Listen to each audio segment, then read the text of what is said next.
Those of you who woke up this morning may have felt it. I certainly did. Even set our clocks ahead last night. We knew it was coming. Still hurts. And it's still a little painful. The advantage is, as far as this time change goes, is that when you wake up in the morning and you have little kids, it's like, oh, they're all still asleep. That's rare. So that was kind of nice this morning. But we all know the feeling of the fact that we feel like we've lost something, and we might catch back up on it this afternoon, but we feel like we've lost something. But then we've also gained something. Ideally, I don't know if our government will ever make a decision on whether we change this thing or not, as far as why there's daylight savings time, those kind of things. I'm not going to get into that. But the goal is that we gain something. We lose something, but we gain something. And there's something in our passage today that brings us around to coming and finding out that the way that the Christian life is set up is kind of paradoxical that way. In order to gain something, you have to lose something. If you're going to gain your life the way it really is meant to be, as the song we just sang talked about, if you're really going to gain your life and it be used for the purposes that it was really intended to be used for it to have the joy and the sustenance that it really needs, there's a certain amount to which I have to say, my life is no longer my own. It belongs to Jesus Christ, and that sets the tone for everything else. So I lose my life that I might gain it. Much more profound than losing an hour to gain daylight or lose daylight. I'm not even sure how it works anymore. Some farmer could probably explain it to me, why it was. But this is the Christian life, losing in order to gain. And I find it really interesting as we turn to Matthew chapter 5 once more, and we come to this passage.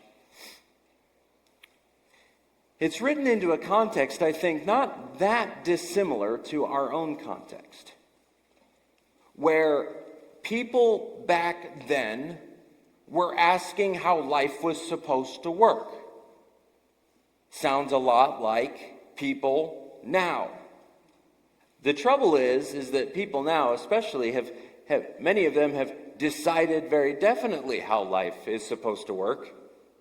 And they think that in order to gain, you must take. Right? In order to gain, you must take. And Christianity comes along and it says, no, actually, in order to gain, you must lose. You must lose what you think you should hold on to so tightly.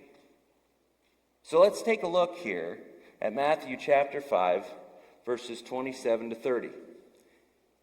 Matthew chapter 5, 27 to 30. However you access this passage, make sure you get there. Verse 27, you've heard it said, you shall not commit adultery.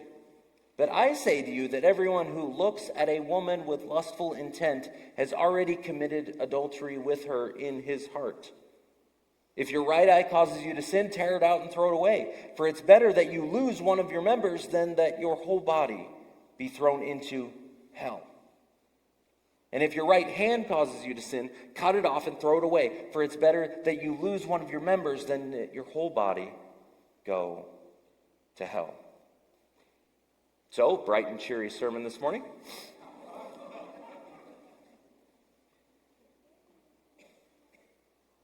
It is no secret that this world is deeply confused about the way life works, but especially the way that sexuality works. Now, those of you who've kept your kids in here, you're going to be okay. Your kids are going to be fine today, right? I want to let you know that we're not going to go anywhere too rough and too rough of waters there. But they're on the front lines, aren't they? And us understanding this reality that the only way really to gain what God has for us is if we lose certain things. We'll talk about how we get there. But really, the reality is that as we think about our life with the Lord, there's a mindset that says, if I really believe that gaining Christ is better than anything else that we sang about, that we heard the scriptures proclaim, am I willing to do whatever it takes to gain Christ, even if it means that I lose some of the things that I think that I want? So as we think about this, the title of our sermon today, right? Bless this upside down kingdom in that I do whatever it takes. The law was meant for more than we give it credit for. We talked about that a little bit when we talked about Christ fulfilling the law. But as we look at this first couple of verses, we see this refrain yet again, that we were really meant for more. Look at verses 27 and 28. You've heard it said, you shall not commit adultery. But I say to you that everyone who looks at a woman with lustful intent has already committed adultery with her in his heart. Well, that cuts right to it, doesn't it? When we think about the law, Jesus is saying, you have heard it said, you've heard it taught, you've heard it put forward this way. But I'm telling you, because he is the fulfillment, the full fulfillment of the law, I'm telling you, this is really what this is about. And he doesn't set aside the law on the shelf. He's saying, no, this is the way to fulfill the law completely. Because guess what?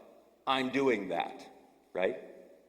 So he brings us to a reality that there are two sides to the law. There's two sides to the law.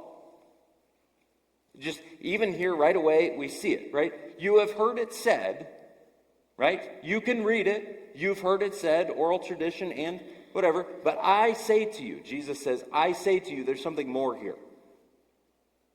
There's not something less here. There's something more here. I'm making it more simple in some ways so that you realize that it's bigger than that it's fuller than that it means more than that. And even as you go through the rest of this process, right? There's the side of the law that says adultery, don't do it. And we're all like, yeah, no, that sounds good. That makes sense. But Jesus is saying, but it's more than that. It's more than that. It's meant to be more than that. That adultery, the act of adultery is one thing, but the reality of adultery can exist in your own heart. That you desire something outside of God's means by which it's supposed to be satisfied. That you desire to go outside of God's order to gain what isn't yours. Right? If we think about and talk about a little bit about, right, those definitions, right? Adultery is any sort of sexual activity outside of God's covenant that he designed. That's where it is safe. That's where it is right. That is where it is ultimately most fulfilling. Anything outside of that says, I don't trust that God has my best at heart. And so to pursue that, even in your own heart, even in your own mind, is a violation of God's intent and purpose of his law. The side of the law that's in the realm of actions is put against really the realm of your mind and your soul and your heart. Now, don't get the wrong idea here. Both sides of the law apply. Right? We do realize that. Jesus is not saying, I'm setting aside the realm of actions and I'm focusing on the realm of the heart. No, Jesus is saying your actions start out in your heart. That's the spring from which they come. And so Jesus is concerned about both sides of the law. In fact, he fulfills both sides. But if we focus so much just on one side and think that if we can have fulfilled the letter of the law, that we actually have gotten to the purpose of the law, those are two different things. Doing what God says is very different than knowing why he said it. And I would submit to you that doing what God says is actually incredibly difficult if we don't know why he said it. There's no fuel there. There's no fuel for obedience there. I'm going to pull myself by my own bootstraps, and I'm doing the thing that God tells me to do. And if I've never actually understood why is God saying this, it's going to be incredibly difficult. Your willpower is only so strong. How many of you, when you saw that this was the text for this Sunday's sermon, maybe you were sitting here when you first read it, or maybe you found it out earlier in the week, and you're like, oh man, should I skip? Should I just not go? Because this hits right at the heart. Our willpower is not strong enough. And any of you who have ever dealt with the sin and even the addiction of some of these things that we're talking about today, know that if it's up to your willpower, you're already sunk. So there's got to be a different way. We can live by the definition of the law and never understand the goals of the law. What is God up to? What is he sending us toward, not just keeping us from? See the difference? There's a difference between these two sides. One side says, I need to be conformed to what God says, which is true. But the only way that I can actually be conformed to what God says is if I'm transformed by his work, by his Spirit, by his word in my life, and that my obedience comes out of worship. So for some of you, if these are new concepts, do not fret, because I think that the church at large has done probably a very poor job at helping us connect these two sides of the law, right? And another way you can say it, right, and even in light of our passage, you shall not commit adultery. That's true. You shall not. You shouldn't. You ought not. But a lot of times we forget to connect what it is that shall not is saying that we shall do and get to do, right? Jesus is pushing us to more in that he knows what it is to fully fulfill the law. And really, there's huge blessing that comes as we understand both sides of this. Now, there's only so long that you can stay on the left side of this column before you just straight up give up. Right? Anybody been there? There's only so long that you can exist just dealing with the letter of the law, the actions and definitions before you give up. So two things will happen. You either give up because it's too hard and you don't have that kind of willpower, or maybe even worse, you succeed at fulfilling the letter of the law and you're actually worse off because it's you that did it. And now it's you that has to sustain it. It's not coming out of worship, it's coming out of my own willpower. I'm not saying there's anything wrong with willpower. I'm saying that our willpower needs to be transformed and submitted to God in the first place. See the difference? Many of you know the reality of struggling with the left side of the column. And you feel like change doesn't ever happen. You feel like guilt and shame. You feel like you're always failing. Might I submit to you that it's because you haven't gotten to the right side of the column. The right side of the law. I'm not saying right isn't right and wrong. I'm saying right isn't that side. Have you been transformed? Do you know the purpose of the law? Do you know what God's goals are in it? Do you know that he's at work in you at the heart level? Do you know that it's less about getting caught than it is about, right, being transformed and God having hold on your heart. It's interesting, Isaiah 29:13, way back then, right? And it's quoted again in the New Testament. The Lord said, because this people draw near with their mouth and honor me with their lips, while their hearts are far from me, and their fear of me is a commandment taught by men. That does not transform you. That does not transform you. It cannot. It has no power. So there's some immediate applications of this verse that we're looking at, right? The longing to look beyond God's boundaries to find the fulfillment that we think we need or deserve is a reality that all of us face, right? Whether it's lust and temptation in that realm, or whether it's lust and temptation to something completely different. You desire something, and what's the reality? We are all tempted to look beyond God's boundaries to get what we want, to gain by taking. And what God is calling us to is to gain by losing. By willingly giving up what I would want to gain what I could never gain by taking. Does that make sense? Does that make sense?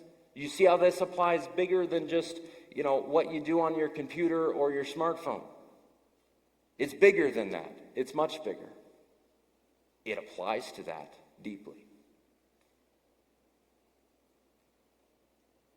So as we think about that, I think it's helpful in getting to this. I want you to picture something with me. When we face temptation of any kind, we actually have the opportunity again to reenact what happened in the garden.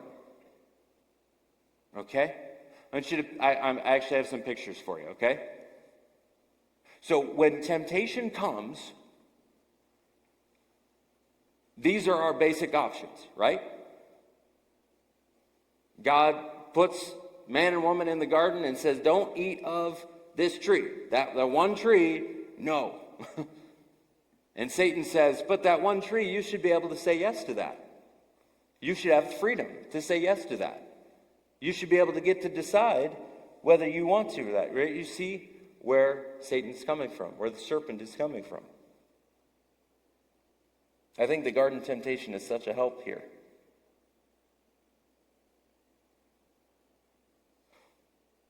This is what Satan wants us to see. This is what Satan wants us to see.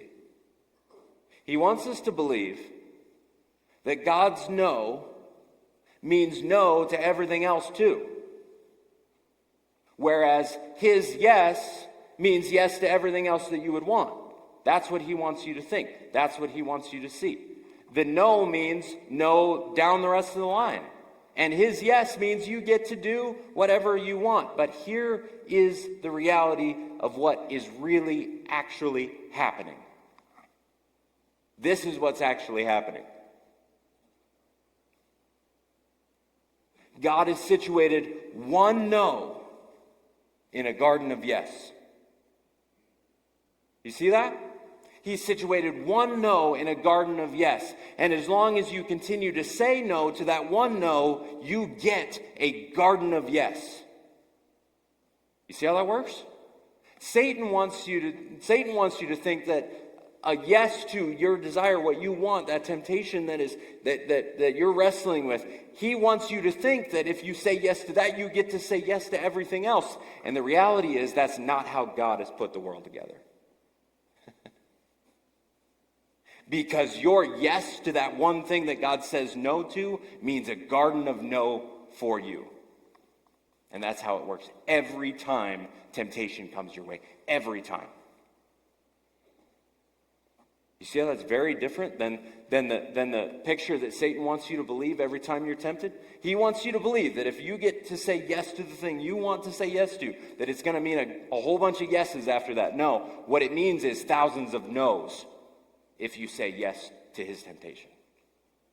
Instead, the reality is God's desire for you is that the one no that he tells you to submit to gives you freedom in so many other ways.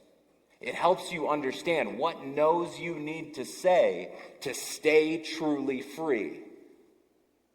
Because if you don't say no to the temptation that Satan wants to tempt you with, you are signing up for thousands of no's. You are signing up for bondage to that. Think about the original temptation in the garden. What is the tree called in the middle of the garden? Tree of the knowledge of good and evil, right? So what's happening there is Satan is saying, you know what you should do? You should eat of the tree of the knowledge of good and evil. So guess who gets to define good and evil now? You want to. That's why you take from the tree.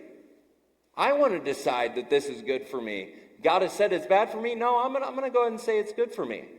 Sound familiar? Sound familiar to our world? To your own heart? But what are the consequences of that? The consequences of that is that now you have to define what's good and bad all the way down the rest of the line. You want to talk about anxiety producing? Guess what? You've just fired God, and now there's a vacancy. And you have to fulfill all that God does. Anybody that smart? Anybody got that much time on their hands? No. Do you see how it's wise of God to be the one who is the one who determines right, wrong, good, evil? Because if I have to do it, then I'm the one that is responsible to do it. You talk about anxiety. Sin always produces anxiety, every time. Every time. Because you are wrestling God's job away from him, and now you're responsible to do it. That's the reality. And so, when we think about this, if you fire God from being the one who defines all right and wrong, good, evil, judgment, mercy, punishment, collateral damage, healing, restoration, etc., you have to fulfill all that you just fired him for. And that's what you do every time you say yes to the temptation that you know you should say no to. Do you see the reality that if you would say no to the temptation that God tells you to say no to, he takes care of the rest. And he provides this garden of yes for you because you've submitted first and foremost to letting him define what's good and evil, what's beneficial or detrimental to you. That was the lie of the garden. That it would be better for you to fulfill the role of God. But you don't realize everything that comes with it. So next time temptation strikes, I don't care if you snap a picture of this or whatever, pull out your phone, take a picture of this, put it on the background of your phone, whatever you need to do. But next time temptation hits, you realize that if you say yes to the temptation, you are automatically put in a garden of no. If you say no to the temptation that God has said to say no to, you are all of a sudden in a garden of yes. See how that works? So when it comes to whatever the temptation is, the reality is, and we're going to get to this more, what God is asking you to do is willingly limit your freedom in order to gain your freedom. Willingly limit your freedom in order to actually gain your freedom. Right? The rest of the Bible bears this out. He who sins is a slave to sin. If you sin, you're all of a sudden you are enslaved to sin. Right? Especially that perpetual sort of sinning. And why is that? Because now you are the one that has to figure it all out. So, Jesus goes on to ask some questions. They're not really questions, but they lead to questions that lead to more. Okay? Look at verse 29. So if your right eye causes you to sin, tear it out and throw it away. It's better for you to lose one of your members than for your whole body to be thrown into hell. And if your right hand causes you to sin, cut it off and throw it away. It's better for you to lose one of your members than for your whole body to go to hell.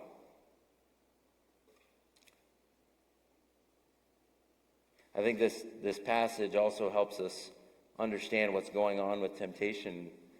And it brings up a lot of things. You'll see the parallelism here, right? He says basically the same thing in two verses. Well, why does he say it the same thing in two verses, right? He's trying to point it out, right? He's trying to double down on it, as it were. And it brings up questions. It brings up first questions about cause and responsibility. What's happening when temptation happens? If your right hand or eye causes you to sin. Now we have to take a little time to say, is it really your hand or your eye that's causing you to sin? Is that really the thing that causes you to sin? No, right? It's the desires of your heart and your willingness or unwillingness to trust God with those desires, right? Those desires well up in you, if we're going to blame it on anything. But what he's saying is he's equating, right, that desire, your hand or your eye, and it's Jesus is wanting you to ask, what is it that's causing you to sin? What is it that's leading you to sin?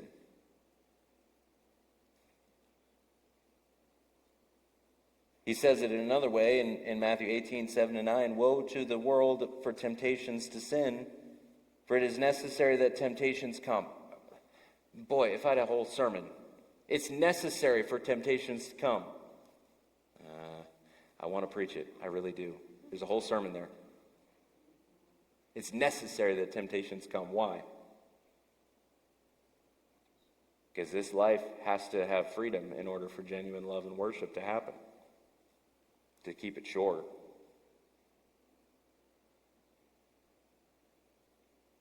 But woe to the one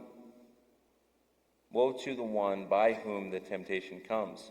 If your hand or your foot causes you to sin, cut it off, throw it away. It's better for you to enter life crippled or lame than with 2 hands and 2 feet and be thrown into eternal fire. If your eye causes you to sin, tear it out, throw it away. It's better for you to enter life with 1 eye than 2 eyes and be thrown into the hell of fire. What he's saying is, if you're not careful, you wanting to hold on to all your freedoms will lead you straight to hell. That's what he's saying. You wanting to hold on to all of your freedoms will lead you straight to hell. And you can think of people, and your heart breaks right now for the people that you are praying for, that God would wake them up, show them their sin.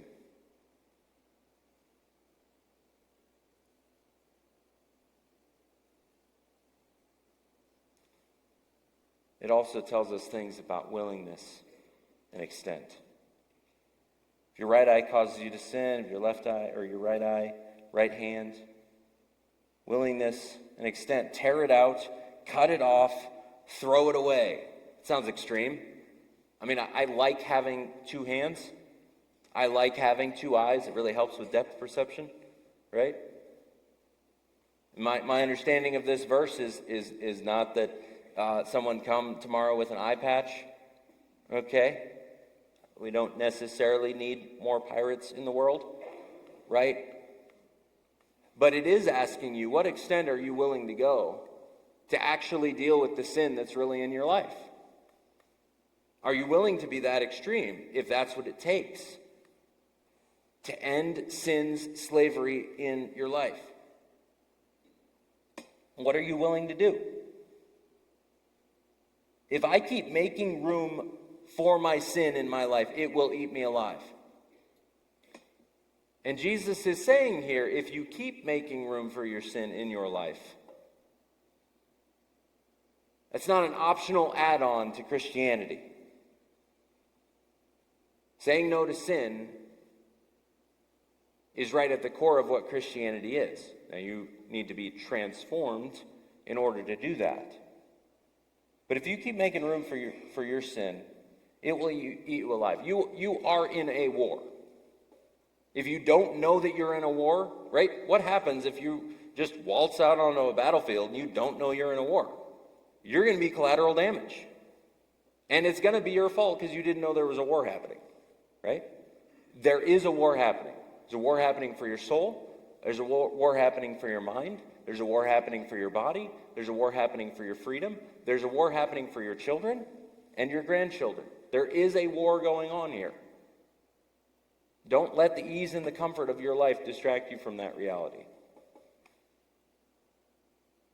But what do you do? What does some of this cutting it off look like? Well, I think you got to look at some of the gates of your life. You got to understand where those temptations are coming in and going from. And you might need to make some very difficult decisions to limit your freedom because you know your own heart and your inability for your own willpower to accomplish what it needs to accomplish. Okay?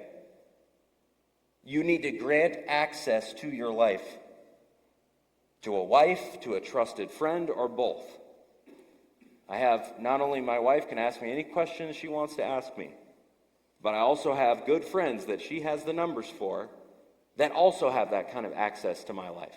And they can ask those questions. And they do. And I tell you, the freedom that you have, partly because you know somebody's going to be asking, the freedom that you have because you know you're accountable, the freedom that you have because that cuts off the power of secrecy. Okay? You feel that in this room, by the way? You feel that all the air kind of goes out? You feel that?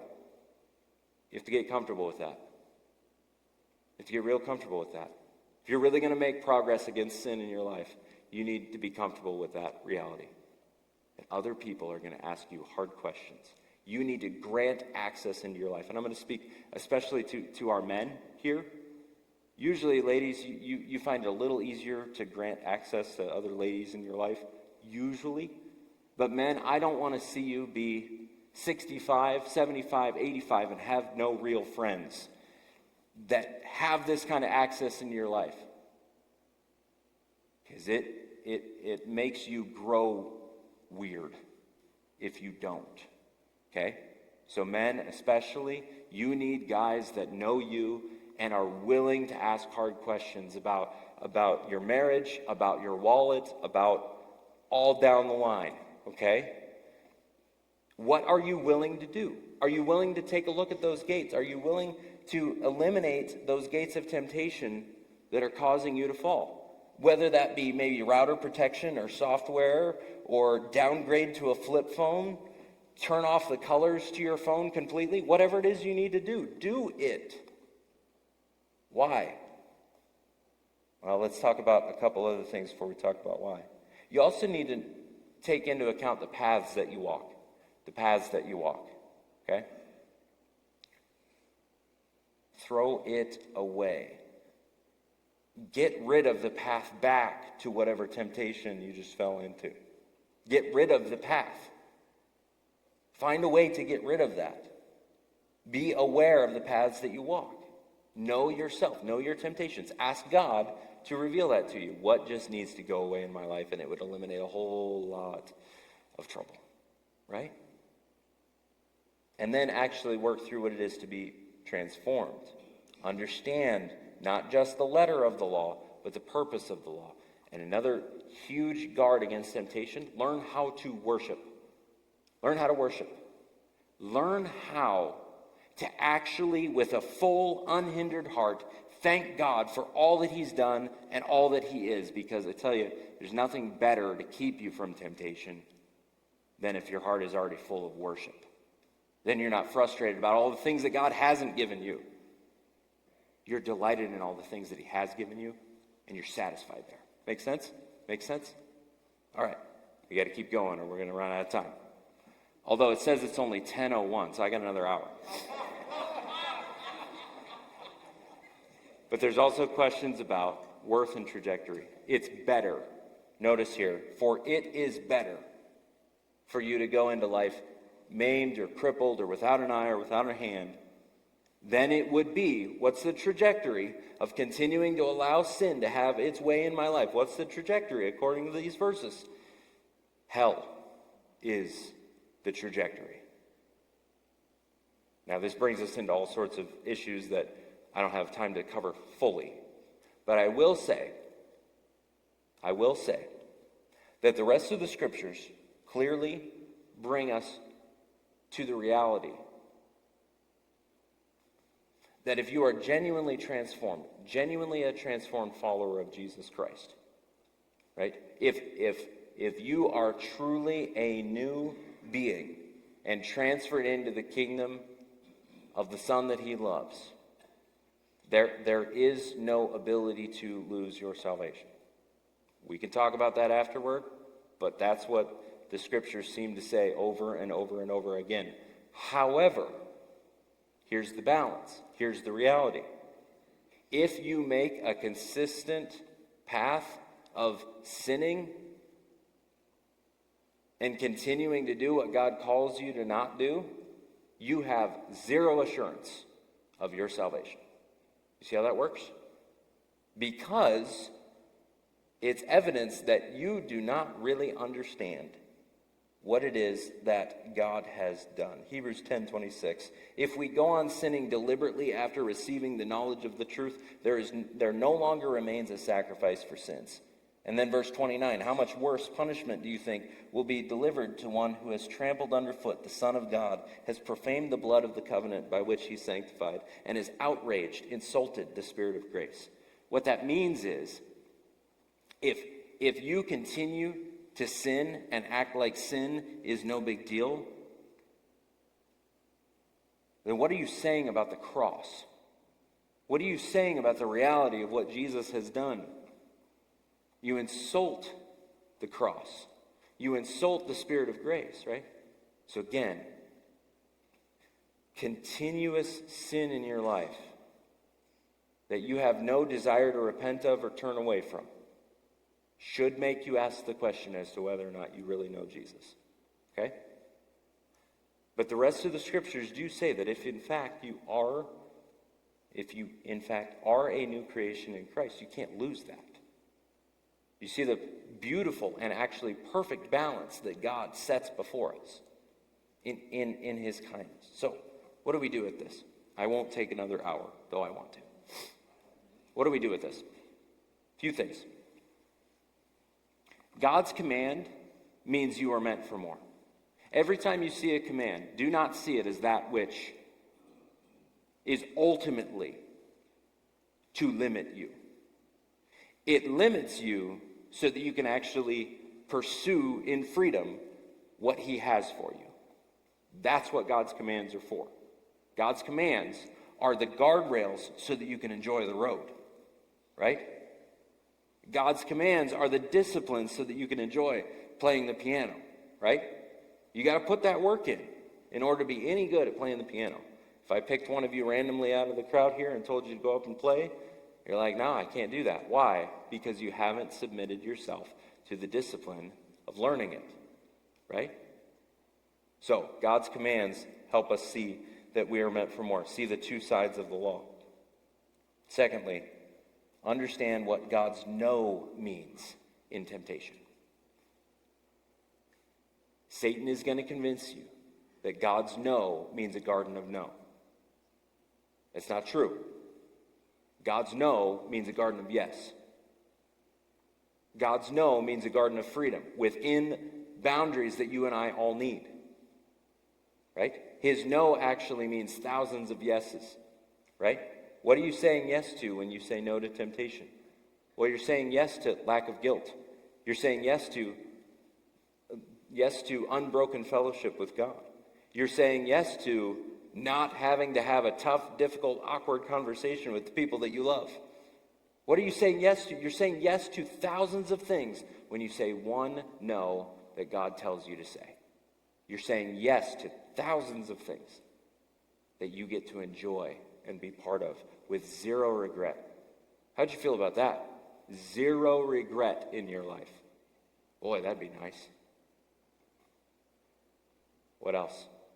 You need to ask yourself these questions. What causes me to sin? What's the trajectory of me following that? What's God calling me to give up? Am I willing to do that? How serious am I about giving that up? I need to ask questions about what's better. That I say yes to God right now, or that I say no to God right now? And where is that going to lead me? Or am I going to buy the original lie that Satan told in the garden? And why are these warnings here? These warnings are here because God knows how important it is that he has your heart. It is gracious of God to warn you not to persist in sin. To warn me not to persist in sin. It is gracious of God to do that. It hurts. It's painful. But that's the point. So that we can see what all the other yeses are in our life. I'm going to invite our worship team up. And they're going to sing with us. And during this time, I want you to ask yourself some of those questions. What am I willing to do? What is it that's in my life that's got to go? What am I willing to do? If you need to have a conversation with me at some point, please do. Put together an appointment with me. Meet me after church or something. But ask yourself those questions. And as we sing, I want you to understand that what God is asking you to say no to opens up all sorts of freedom. More freedom than you can have by saying yes to the thing that God says no to. Make sense? God, thank you so much for your goodness and your kindness.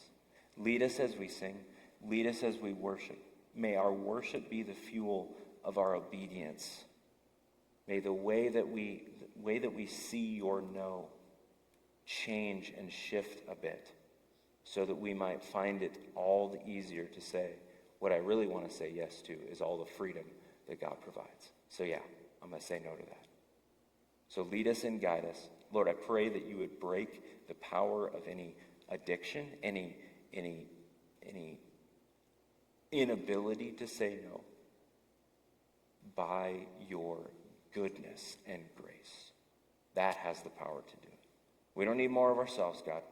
We don't need more of our own willpower. We don't need any more of our own pride and thinking that we can define right and wrong. We need you. We need you to help us, to show us. And we need you to show us how good you are, that we might say no to the right things. In Jesus' name.